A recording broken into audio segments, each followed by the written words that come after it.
प्रभात talkies जवळील भव्य इमारतीला बांधकाम परवानगी देताना नियम आणि अटींचे उल्लंघन करण्यात आल्याचा आरोप होत असताना आता या संपूर्ण प्रकरणाची महापालिका आयुक्त सचिन ओंबासे यांनी गंभीर दखल घेत चौकशीचे आदेश दिले आहेत।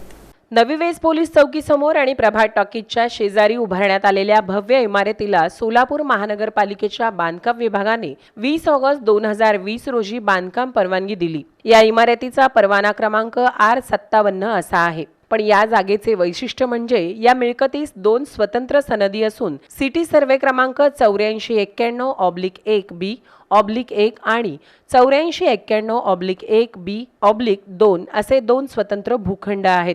नगर भूमापन कार्यालयाने 5 मार्च 2026 रोजी दिलेल्या पत्रात हे दोन्ही भूखंड स्वतंत्र असल्याचे स्पष्ट केले असून त्यांचे अधिकृत एकत्रीकरण झाल्याचा कोणताही पुरावा उपलब्ध नसल्याचे नमूद केले आहे। नियमानुसार 2 स्वतंत्र भूखंडाचे अधिकृत एकत्रीकरण झाल्याशिवाय बांधकाम परवानगी देता येत नाही। मात्र असे असतानाही या इमारतीला परवानगी देण्यात आल्याने नियमांनाच हरताळ फासण्यात आला का असा प्रश्न उपस्थित होत आहे। याहूनही धक्कादायक बाब म्हणजे बांधकाम विभागाने तयार केलेल्या तपासणी पत्रकातच अनेक गंभीर त्रुटी नमूद करण्यात आल्या आहेत। करारपत्र जोडलेले नाही, संमतीपत्र सादर केलेले नाही, भूखंडाचे एकत्रीकरण मंजूर नाही, 2 इमारतींमधील आवश्यक अंतर नाही आणि सर्व सहधारकांच्या स्वाक्षराही घेतलेल्या नाहीत अशा स्पष्ट नोंदी संबंधित अधिकाऱ्यांनी केल्या आहेत।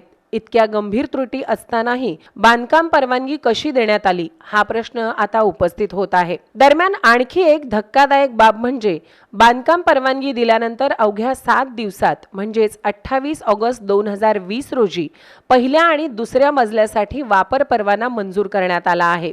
बांधकाम परवान्यात घालण्यात आलेल्या अटींची पूर्तता न करता वापर परवाना देण्यात आल्याचा आरोप होत आहे। एवढेच नव्हे तर वापर परवान्यातील काही महत्त्वाचे रकाने रिकामे ठेवण्यात आल्याचेही समोर आले आहे। दुसऱ्या मजल्यावरील काम पूर्ण नसतानाही वापर परवाना मंजूर करण्यात आल्याचाही आरोप यावेळी करण्यात आला आहे। त्यानंतर 23 ऑक्टोबर 2020 रोजी चौथ्या मजल्यासाठी तसेच तळमजल्यावरील 2 गाळ्यांसाठी आणखीन एक वापर परवाना देण्यात आला आहे। या परवान्याबाबतही अनेक अनियमितता असल्याचा दावा करण्यात आला आहे। या संपूर्ण प्रकरणाची महापालिका आयुक्त डॉक्टर सचिन ओंबासे यांनी गंभीर दखल घेत बांधकाम विभागाला तात्काळ चौकशी करण्याचे आदेश दिले आहेत। त्यानुसार बांधकाम विभागाचे कार्यकारी अभियंता नीलकंठ मठपती आणि कनिष्ठ अभियंता गणेश काकडे यांनी घटनास्थळी प्रत्यक्ष पाहणी केली। प्राथमिक पाहणीत बांधकाम परवानगी आणि वापर परवानगी चुकीच्या पद्धतीने देण्यात आल्याचे निदर्शनास आल्याची माहिती समोर आली आहे। या प्रकरणातील सर्व कागदपत्रांची सखोल तपासणी करून आयुक्तांना सविस्तर अहवाल सादर करण्यात येणार असल्याचे बांधकाम विभागाच्या वतीने सांगण्यात आले आहे। एकंदरीत काय, या संपूर्ण प्रकरणामुळे सोलापूर महानगरपालिकेच्या बांधकाम विभागाच्या कार्यपद्धतीवर पुन्हा एकदा प्रश्नचिन्ह निर्माण झाला आहे।